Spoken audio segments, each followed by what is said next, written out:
आज की मेरी कहानी है ससुराल। जब एक शहर की लड़की की शादी गांव में हो गई। अर्पिता और सुजीत की शादी को अभी कुछ ही दिन हुए थे। अर्पिता प्रयागराज की रहने वाली थी।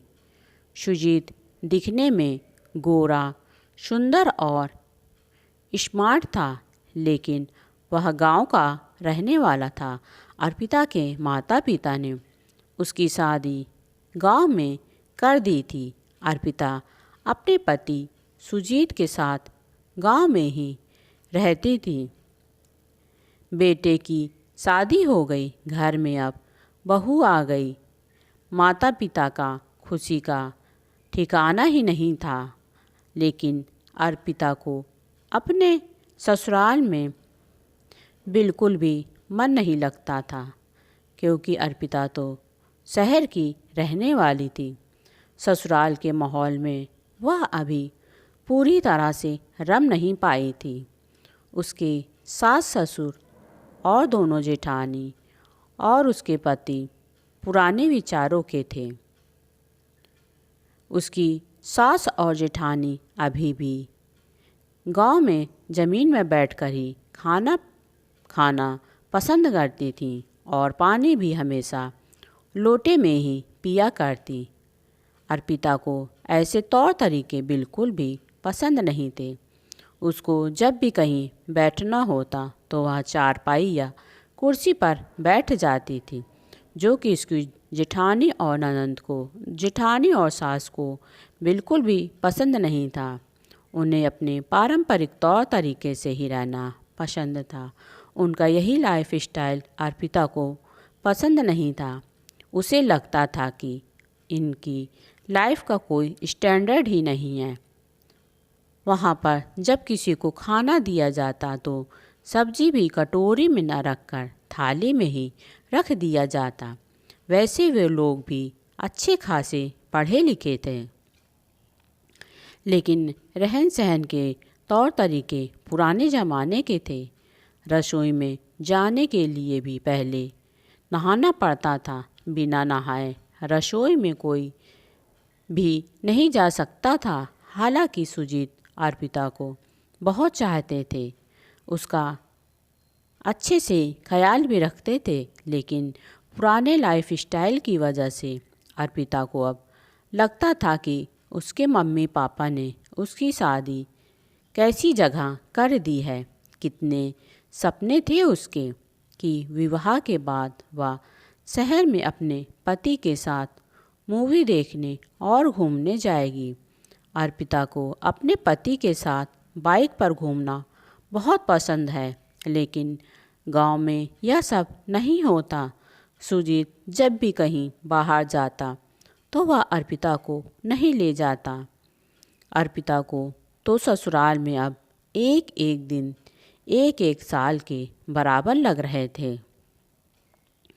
उसको अब अपने मायके की बहुत याद आ रही थी। अर्पिता को ऐसे लग रहा था कि जैसे उसकी मम्मी पापा ने उसकी गांव में शादी करके उसकी पूरी ज़िंदगी ही बर्बाद कर दी है। लेकिन यहाँ तो सासू माँ के अनुसार मेंटेन किए हुए इस पुराने से घर में उसका दम घुटता है। अपने मायके में जाती तब उसे ऐसा लगता है कि जैसे वह अब खुली हवा में सांस ले रही है। इस बार तो अर्पिता ने अपने मन बना लिया था कि अब की बार वह जब अपने मायके जाएगी तभी वापस आएगी जब सुजीत अपने माता पिता से अलग रहेगा, ताकि अर्पिता अपने हिसाब से अलग रहकर सुजीत के साथ अपनी सारी इच्छाएं पूरी कर सके और सुजीत को शहर के तौर तरीके वह सिखा सके, क्योंकि सुजीत वही करता था जो उसके माता पिता कहते थे। अर्पिता जब भी कोई काम करती उसकी सास उसे हमेशा डांटती थी। शहर में सबको गरम गरम रोटियां गैस पर सेक कर दिया जाता है, लेकिन गांव में जब एक बार चूल्हा जल जाता है तब उसी पर पूरी रोटी सेक कर रख ली जाती है, बार बार चूल्हा को नहीं जलाते। अर्पिता शहर की थी, उसे पता नहीं था कि रोटी सेक कर रख ली जाती है। एक दिन अर्पिता के पति सुजीत कहीं बाहर गए थे। अर्पिता ने अपने पति के लिए आटा रख दिया ताकि वह आएंगे तो वह उन्हें गरम गरम रोटी सेक कर उन्हें खिलाएगी। तब अर्पिता की सास ने अर्पिता को बहुत चिल्लाया था कि हमारे गांव में बार बार चूल्हा नहीं जलता, तुम रोटी सेक कर रख लिया करो। उसकी सास अर्पिता पर बहुत गुस्सा हो गई थी।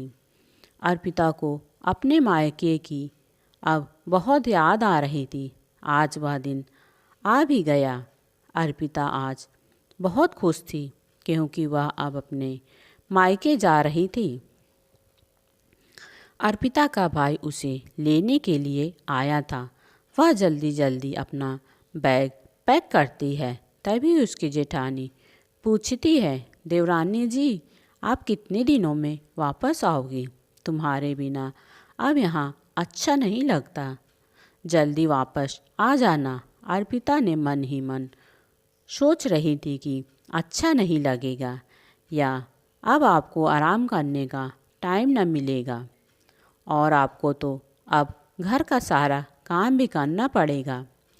जब मैं कुछ काम करती थी तो मुझ पर हुक्म चलाती थी, फिर भी दिखावे में अर्पिता ने जेठानी से कहा, दीदी अब मैं जा रही हूँ तो कुछ दिनों तक रहूँगी वहाँ।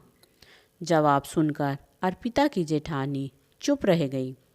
अर्पिता मन ही मन बहुत खुश थी, सोच रही थी अब इस जेठानी को भी पता चलेगा। मायके पहुंचकर अर्पिता ने चैन की सांस ली। आज वह खुली हवा में जी रही थी। उसे ना कोई रोकने वाला था और ना ही कोई टोकने वाला। उसकी माँ पापा भैया भाभी सब उसको चिर आँखों पर उठा लिया। दिन भर वह अपनी माँ और भाभी से बात करती रही। हंसी मजाक के माहौल में कब शाम हो गई पता ही नहीं चला। रात में अर्पिता की मनपसंद की सब्जी कटहल, चावल और रोटी बनी। माँ ने और भाभी ने मिलकर बनाए थे। अर्पिता अपनी भाभी की बहुत तारीफ़ कर रही थी कि भगवान मुझे कितनी अच्छी भाभी दी है आपने, जो मेरा और मेरी माँ का इतना अच्छा ख्याल रखती है। और अर्पिता ने कहा, भाभी अभी भी आपको मेरी पसंद की सब्जी याद है? भाभी ने हंसते हुए कहा, मैं भूल कैसे सकती हूँ। अर्पिता अपनी भाभी के गले लग गई। भाभी हो तो आपकी जैसी हो, मेरी फेवरेट भाभी। दोनों नंद भाभी मुस्कुराने लगी। अर्पिता अपने भाभी के बेटी से मिलने के लिए उनके कमरे में जाती थी। अर्पिता की एक भतीजी थी जो अर्पिता को बहुत चाहती थी। वह हमेशा बुआ बुआ करके अर्पिता से लिपटती रहती थी। अर्पिता जैसी ही भाभी के कमरे के पास पहुंची तो वहां सुनती है कि भाभी भाई से कह रही थी कि अब वह मम्मी और पापा के साथ नहीं रहना चाहती, वह अब अलग रहेंगी। वह उनके साथ नहीं रहना चाहती क्योंकि पापा को और मम्मी को शुगर था और बीपी भी रहती है, तो भाभी को पापा और मम्मी के लिए अलग नाश्ता और अलग खाना बनाना पड़ता है क्योंकि वह ज़्यादा मिर्च मसाला नहीं खाते। भाभी भाई से बार बार बस यही कह रही थी कि मुझे अब मम्मी पापा के साथ नहीं रहना, तुम उनसे बात कर लेना, हम अपना अलग बनाए खाएंगे। अर्पिता को अब एहसास हुआ कि जब भाभी माँ को खाना नहीं बनाकर खिलाएगी तो माँ कैसे बना पाएगी। अर्पिता सोचने लगी, क्या भाभी के मन में माँ के प्रति अपनेपन का वैसा भाव नहीं था जैसा मैं सोचती थी। भाभी भी मेरी माँ को पराया समझती है। क्या मेरी माँ भाभी की माँ नहीं? अब अर्पिता के अंतर्मन ने कहा, हाँ, वे तुम्हारी और तुम्हारी भाई की माँ है, भाभी की माँ नहीं। भाभी की तो सास है, तुम भी तो सुजीत की माँ को अपनी माँ नहीं समझती, सास ही मानती हो। अर्पिता भी अपने सास से हमेशा खफा रहती। उनकी हर बातें अर्पिता को तीर जैसी चुभती। अपने अंतर्मन से तो वह उन्हें कुछ भी नहीं समझती थी।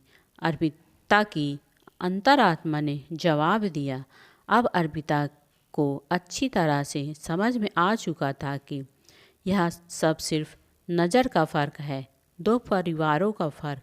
जिस प्रकार दो लोग एक दूसरे के नहीं हो सकते, वैसे ही दो परिवार भी एक जैसे नहीं हो सकते। विचारों का अंतर तो होता है, फिर चाहे वह खुद की मन की हो या उनकी सास की।